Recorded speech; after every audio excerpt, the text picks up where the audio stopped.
Vasos de agua. Es apreciable la gran cantidad de copas, vasos de agua, velas y flores colocados en la mayoría de los altares de estos espiritistas. Las copas de cristal, generalmente con agua clara, significan la asistencia de determinados santos, espíritus protectores, guías y de labor.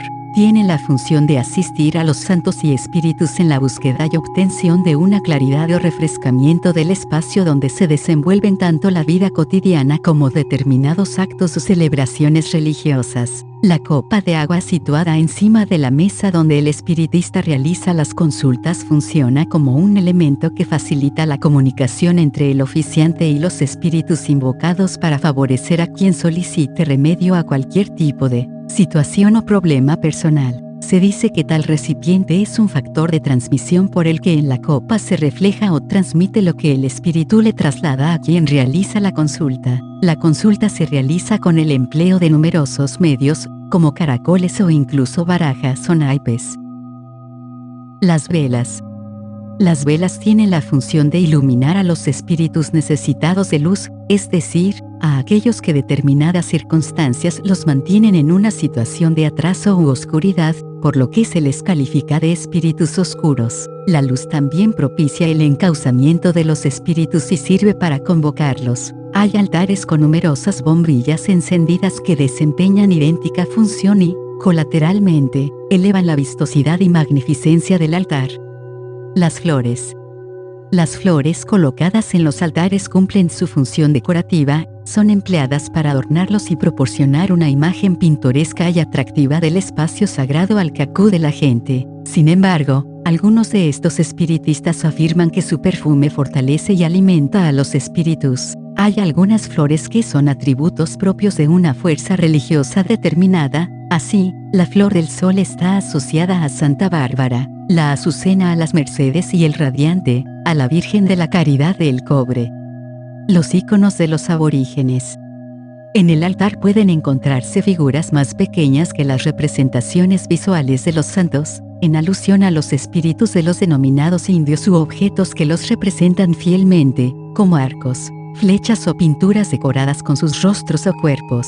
A menudo, estos íconos alusivos a la población aborigen identifican a alguno o algunos de los espíritus con que labora el oficiante. La reina africana. En el altar puede hallarse también la representación visual de una entidad espiritual que, al parecer, no está sincretizada con ningún santo católico. Se trata de la denominada reina africana o africana, cuya función es proteger a la casa-templo de perturbaciones o de resguardarla ante la irrupción o entrada de las malas influencias. La africana se representa con una muñeca negra vestida, en la mayoría de los planteles o casas-templo, con ropas de diversos colores o con el color blanco, rojo, amarillo, etc. Otros objetos con función de ofrendas. La presencia de tabacos enteros sin encender, cabos de tabaco y vasos de ron, por lo general, son parte de las ofrendas dedicadas a los santos Yemaya o San Lázaro. También pueden observarse otros tipos de ofrendas hechas por las personas que han recibido alguna caridad y consisten en botellas de ron o dinero y pueden aparecer al pie de la imagen de la entidad espiritual o sencillamente en el piso, al pie del altar. En algunos altares se colocan platos de cristal con dulces o tortas, lo cual se inscribe en lo que los espiritistas clasifican como acciones de dulcificación. Traspaso y destino de los altares a la muerte del espiritista. Cuando muere el espiritista, esta religión establece que debe pasar a un hermano de la obra o a otra persona que tenga fe, según lo indiquen los espíritus. No obstante, puede suceder que, también por indicación espiritual, se recojan todos los objetos del altar y se arrojen al río o al mar. Por lo general, los íconos que representan a los santos son trasladados a las manos de una persona responsable o de un familiar que los pueda atender, valiéndose de su comprobado desenvolvimiento espiritual. Según el reputado oficiante Don Chino, se puede dar el caso de alguna persona que haya previsto su fallecimiento y que se encargue de preparar a quien le va a dejar el altar. Este nos ofreció su punto de vista relacionado con este tema tan complejo.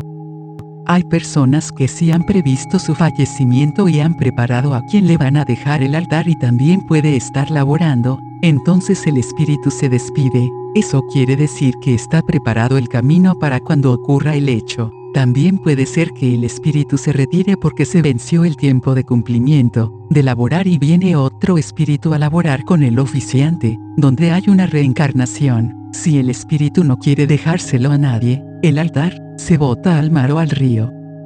Tratándose de sistemas de pensamiento y de prácticas religiosas sujetas a determinaciones que, en ocasiones, responden a caprichos e iniciativas de los propios oficiantes, el destino de estos altares resulta impredecible una vez fallecido quien los creó y que se encargó de mantenerlo activo y funcionando durante toda su vida con celo extremo. Sin embargo, lo antes apuntado trata de ajustarse a la realidad observada y a la comprensión de las reglas a que los espiritistas condicionan su proceder.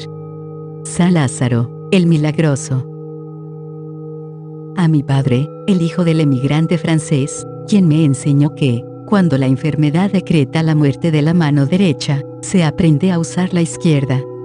Al estudiar el mundo de lo invisible, nunca se nos escapó vincularlo a las necesidades y búsquedas de los seres humanos en su afán por sobrellevar lo mejor posible la existencia y sobreponerse a la adversidad más trágica a la que se enfrentan. En los preparativos del documental Espíritu, realizado con el joven e inquieto santiaguero Ramiro Grave de Peralta, quien atravesaría en una balsa con su familia el Mar Caribe en 1994 rumbo al norte, reflexionábamos acerca del por qué tradiciones religiosas del pueblo cubano, que había visto siendo niño, pujaban por convertirse en las predominantes en el ámbito nacional. Una de ellas era el denominado culto a San Lázaro, al que le dedicó un enjundioso estudio el inquieto Pepito García Castañeda, jovial y cáustico holguinero con quien tuve el raro privilegio de compartir, en su condición de profesor de bachillerato y de apasionado investigador de la historia y de las culturas locales, durante mis prolongadas paradas en los archivos de historia regional de La Periquera. La mencionada obra audiovisual estaba inspirada en la visualización de un nuevo sistema religioso con el que habíamos convivido y que no habíamos estudiado, como no lo hemos hecho aún hoy, con el rigor exigido por las ciencias del hombre y de las sociedades modernas. Es el que Isaac Barreal, a mediados de los 60, denominó espiritismo cruzado y cuya variante cubana denominada muerterismo o regla muertera, nuestro equipo de estudio de la Casa del Caribe había descubierto, mas no descrito ni explicado como debíamos. Uno de los fenómenos que más me impactó de este tipo de creencias populares y, especialmente, de las prácticas asociadas a ellas, fue el relacionado con San Lázaro, por su evidente remisión al reino de la muerte, según el conocido pasaje del Evangelio en que Jesús reincorpora a la vida al finado Lázaro sepultado en las catatumbas bíblicas. La narrativa truanesca española se encargaría de invertir los papeles convirtiendo a Lázaro en Lázaro con minúsculas, en un personaje que guía en la vida,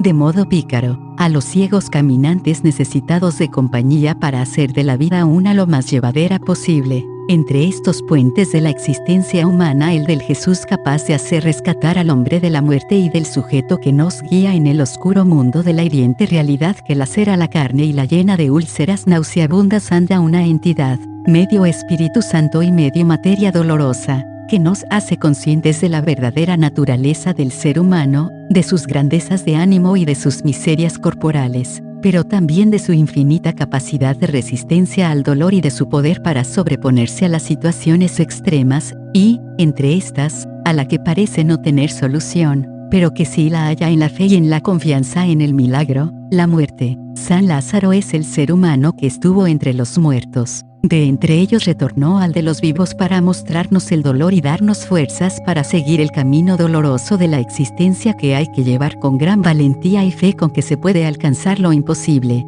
por haber sido tocado por las manos de Dios. Dios es, santo es su poder de levantar al caído, sanar su cuerpo, hacer reverdecer sus llagas y hacer caminar al inválido, sobreponerse a la parálisis física al que la ha sufrido en sus miembros y cuántos milagros más nace San Lázaro, al que casi todos los cubanos acudimos en búsqueda de solución a los quebrantos, imposibles de curar por las ciencias médicas y naturales del occidente. En los leprosorios los enfermos y sus familiares lo adoraron, miles de promesas le elevan las madres, abuelas y esposas que ven a sus familiares tullidos y hoy lo hacen en hospitales, clínicas y en los humildes hogares de millones de cubanos. Cada año, cuántos fervientes devotos se arrastran o caminan vestidos con trajes de sacos de yute por las carreteras que conducen al Centro de Peregrinación Nacional ubicado en La Habana, cerca del Aeropuerto Internacional José Martí, de Rancho Boyeros, para pagar sus promesas al Lázaro de los Milagros. La suma de los que, cada año y en cada instante, hacen o cumplen promesas es imposible de lograr, como imposible sería calcular la cantidad de fe de un pueblo que lo ha elevado a la misma categoría de confianza absoluta en su capacidad resolutiva, equivalente a la que se tiene en la Madre Dolorosa de Dios, a la patrona de todo el pueblo cubano, a la Virgen de la Caridad, con la que solo es posible comparar la fe que se le tiene a este Santo Espíritu, recuperador de la salud física y dador de la fuerza que nos proporciona el valor para enfrentar lo que por otros medios sería imposible de alcanzar. Aquí les presento las visiones que tienen intelectuales brillantes de la estatura del finado Joel James y de artistas de las artes plásticas que lo han apresado en sus dibujos y pinturas, como el baracoense Laurence Zúñiga Batista. Resultan de un interés particular las opiniones, ideas e imágenes emitidas por prominentes escultores de las tradiciones religiosas de base africana y de las variantes cubanas del espiritismo, que resumo aquí en lo expresado por mi padrino en la regla conga, Vicentón Portondo Martén, con quien recorría las calles del barrio Los Hoyos de Santiago de Cuba para participar en los rituales que se realizan y naturalmente degustar de bebidas y comidas que se ofrendan en cada casa. Los devotos de San Lázaro lo celebran anualmente según sus sentimientos, sistemas de pensamiento o le dictan sus respectivas reglas o normas religiosas, siempre con veneración y estricto sentido de respeto, que da paso a la alegría desbordante, al repicar de tambores, al baile colectivo al son de música grabada y, en fin, a los espacios del intercambio más profundo y humano que propician estas verdaderas fiestas familiares en las que se entrega ardorosamente todo el pueblo, como lo hace cuando recibe el milagro de la naturaleza de ver nacer un hijo o de verlo regresar, salvo y sin rasguños, de la peor de las guerras que arrostra el hombre, la de la lucha por la vida, la equivalente al carpenteriano tiempo, al que solía referirse nuestro fraterno filósofo Julián Sergio Mateo Tornés en los términos del juego más difícil de todos, el que echa la vida y la muerte. En ese juego participa activamente nuestro milagroso San Lázaro. Coro, 20 de junio de 2009, Día de los Padres. San Lázaro.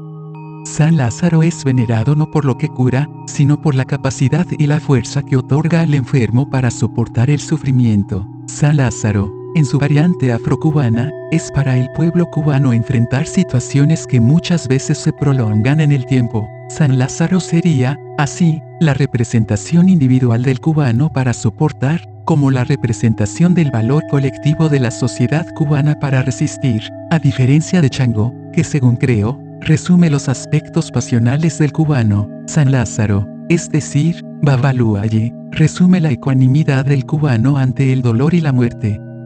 Joel James. Existen numerosos puntos de vista, a veces contradictorios y aún excluyentes, en relación con San Lázaro. Acerquémonos al asunto desde la perspectiva de cómo se le rinde culto en el occidente de la isla de Cuba, donde tiene una connotación distinta a la de la región oriental. Así, el escritor y etnógrafo Miguel Barnett fija posición acerca de cómo se produjo el proceso de sincretismo entre los espíritus africanos y los santos católicos al ponerse en contacto en el Caribe. En el proceso sincrético natural y espontáneo, que tuvo lugar desde que el primer africano estableció la equivalencia de sus divinidades con los santos católicos, los rasgos yorubas fueron determinantes para fijar las condiciones de esa equiparación. Con respecto a San Lázaro, este escritor cubano afirma en su libro La Fuente Viva que el santo de las muletas y los perros es, junto con Ochun y Chango, una de las identidades de culto más populares y arraigadas en Cuba. Reconoce que su mitología es confusa debido a su origen étnico daomeyano y los choques culturales que experimentó, por los que pasó a integrar el panteón yoruba. Su ubicación como entidad perteneciente a la cultura Eoefon, y más específicamente Arara, refuerza la confusión, como la calificación de Lukumi hecha por los descendientes de los pueblos yorubas. Origen étnico africano. Para el autor de la famosa novela Cimarrón, Babaluaye es el dios de las enfermedades, milagroso, pero severo e implacable con quien no lo obedece o se olvida de cumplir sus compromisos. Según los patakis o pasajes míticos que narran las historias de vidas de los orichas africanos y aportan rasgos de sus caracteres, Babalu fue muy mujeriego y, en sus correrías tras las mujeres, contrajo lepra. A partir de este hecho, según esta interpretación, recorre el mundo con un par de muletas, acompañado de sus perros, que algunos llaman Maravilla y Siempre Viva, llagado y encorvado. Camina penosamente sonando unas tablillas o especie de palanquetas con que anuncia su llegada, para que la gente huya a su paso y pueda así librarse del contagio de su penosa enfermedad. Recorre caminos para predicar enseñanzas, buenas costumbres y mostrarnos un modelo de comportamiento recto que se debe seguir y tal vez para ganarse la veneración de los pueblos visitados. Vestuario. Carga un vestuario, según Barnett, que se compone de un saco de yute con retazos de cintas moradas, y se hace acompañar de una escobilla de varetas de palma de corojo. Su hierba propia es la escoba amarga, con la que limpia y purifica a los enfermos.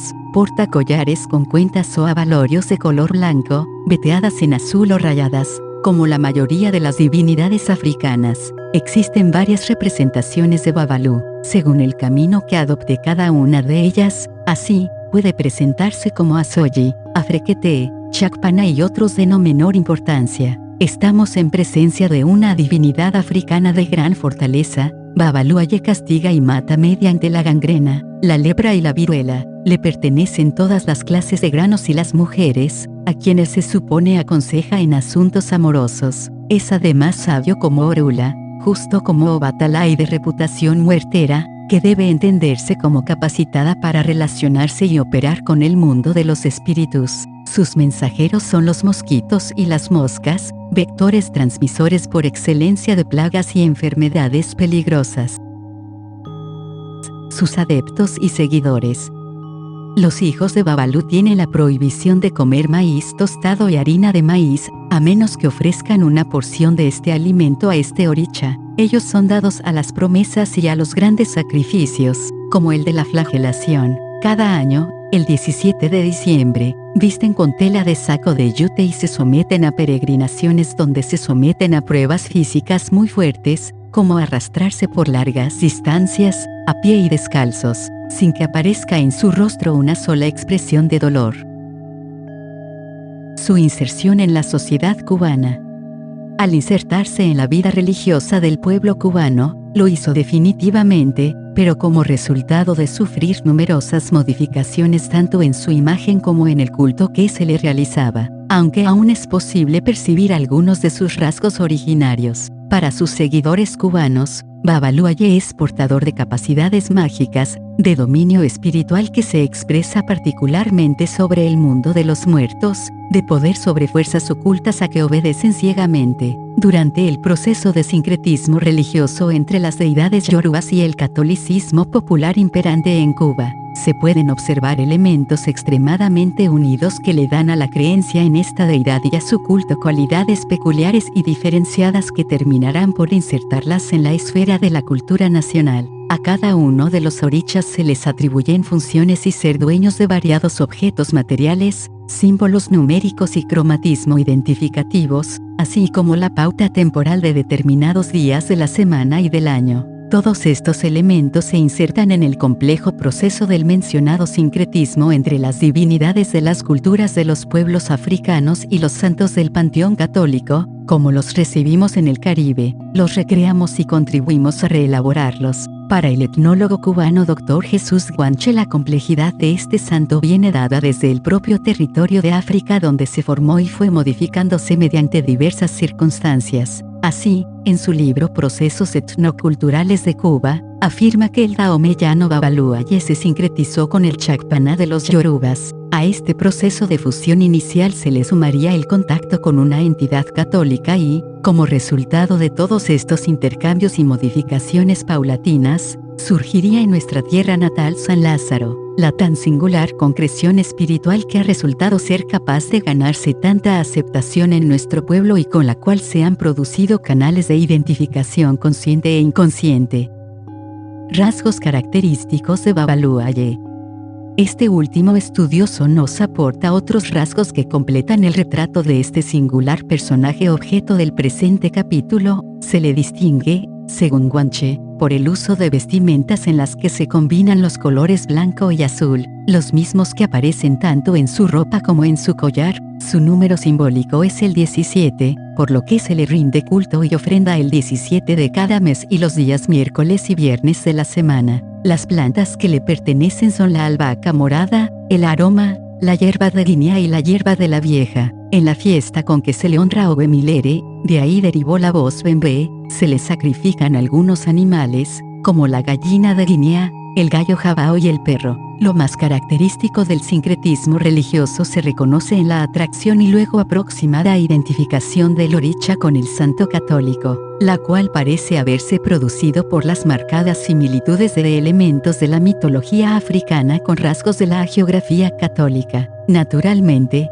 para comprender este mecanismo psicológico hay que situarse en la piel del esclavo, arrancado de su terruño natal, despojado de sus objetos de referencia a su cultura y sometido a la más brutal represión al ser convertido en esclavo. ¿Qué hacer para recobrar los referentes violentados y mantener los factores de identidad cultural también reprimidos? Asirse de lo que se tuviera al alcance, no importa si no fuesen réplicas de aquellos originales perdidos.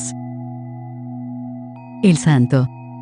Al intentar acercarnos a los peculiares sistemas religiosos cubanos nacidos de las entrañas de los sistemas religiosos africanos y sus divinidades, como las de la regla de Ocha o santería, por ejemplo, nos percatamos de que la voz oricha que designa su divinidad fundamental, de procedencia yoruba, y la del panteón católico, se fusionaron en la castellana, sencilla y significativa, de El Santo. San Lázaro en Santiago de Cuba.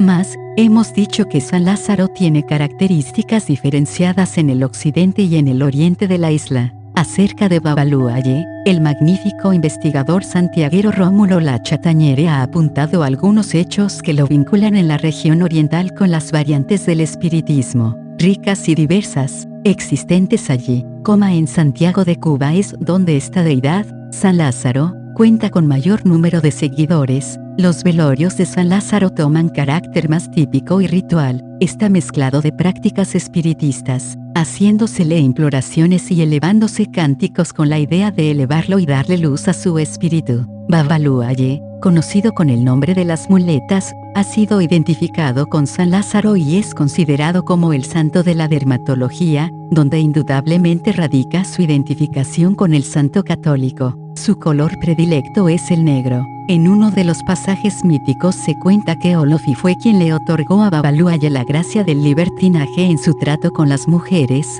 con quienes cohabita libremente. En cuanto a su linaje familiar, La Chatañere afirma que se le considera el esposo legítimo de Yemayá, pero que en otras leyendas es el eje de un adulterio cometido por esta deidad, estimada como la esposa de Ogún.